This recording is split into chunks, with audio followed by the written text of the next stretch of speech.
বন্ধুরা, আসসালামু আলাইকুম। সবাইকে স্বাগত জানাচ্ছি সবজির রাজ্যে। এখন আমরা চলে এসেছি একটা সবজির বাগানে, মানে মাঠে, যেখানে প্রচুর সবজি আবাদ হয়। সেখানে যে আমরা এসে আপনাদের জন্য আর কি সবজি দেখাতে নিয়ে এসেছি। আমি এখন রয়েছি একটা বাঁধাকপির ক্ষেতে।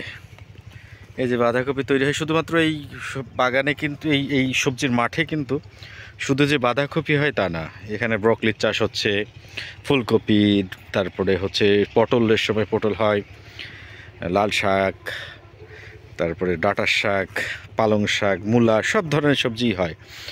তবে এই আমাদের আশাটা হয়ে গেছে একটু অন্য সময়, সেই কারণে হয়তো সবজি কিছু তুলে ফেলেছে। যেই মাঠে যেগুলো হচ্ছে সেগুলো তুলে ফেলে এখন নতুন করে চাষও হচ্ছে, এই চাষ দিচ্ছে। এখন আমরা এই মাঠে পেয়েছি হচ্ছে বাঁধাকপি আর ফুলকপি। এই যে ফুলকপি, ফুলকপি একদম সতেজ, টাটকা সতেজ ফুলকপি। এখানে প্রচুর। এই গ্রামটা হচ্ছে, আমি ঠিকানাটা বলে দিই, আমি এসেছি হচ্ছে খোকসা, কুষ্টিয়ার খোকসা উপজেলার পাতিলডাঙ্গি একটা গ্রাম। সেই গ্রামটার অবশ্য নাম এখন বদলে গেছে। এই প্রচুর সবজি চাষ হয় বলে, 12 মাসই সবজি, যেসব সবজি সিজনাল হয় সেই সব সিজনাল সবজি সবসময়ই এখানে লাগায়। যখন যে সিজনে যে সবজিটা হয়, যে মৌসুমে যে সবজিটা, সেই সবজিটাই মূলত এই গ্রামটাতে করে। ওইটার গ্রামের নাম এখন হচ্ছে সবজি গ্রাম নামে ব্যাপক পরিচিতি পেয়েছে। পাতিলডাঙ্গি থেকে এখন সবজি গ্রাম বেশ পরিচিত।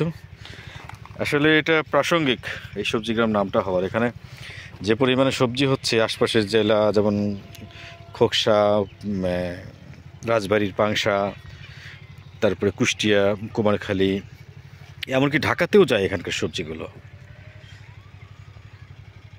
মানে আপনি যখন এই বাগানটাতে আসবেন, আপনি আসলে যদি কেউ এসে কখনো দেখেন, মনটা ভালো হয়ে যাবে।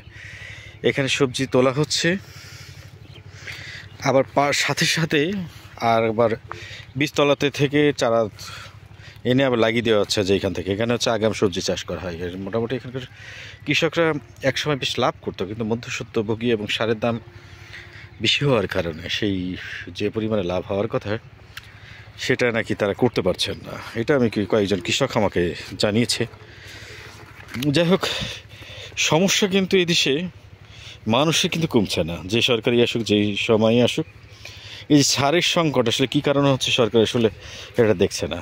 সে কারণে এই সবজি চাষি যারা রয়েছেন, কৃষকরা রয়েছেন, তাদের কিন্তু ব্যাপক লসের লোকসান গুনতে হবে এবার। তাই বলছেন আর কি, আমার যেটা কৃষকদের ভাষ্য আমি বলছি, আমার ব্যক্তিগত না। যাই হোক, এই সবজি গ্রামে এসে বেশ ভালো লাগলো। চমৎকার গ্রাম, অনেক সবজি। যাই হোক, এখন মূলা ছিল, মূলাটা হয়তো আগে কিছুদিন আগে আসলে পেতাম, এখন সেটা নাই। এখানে পালং শাক ছিল, মূলা ছিল, লাল শাক ছিল, সব অনেক কিছুই ছিল। যাই হোক, আজকে এটুকুই দেখালাম। আবার হয়তো এই গ্রামটা আমাকে যথেষ্ট ভালো লেগেছে, এই সবজির রাজ্য আমাকে বেশ ভালো লেগেছে। আবার আসবো অন্য কোনো সবজি যখন এখানে ফলানো হবে, সেই সময় আসবো। এই ফুলকপিগুলো দেখতে যে লাগছে, বাজারে যেগুলো দেখা যায় সেগুলোর থেকে বেশ অনেক পার্থক্য এই সবজির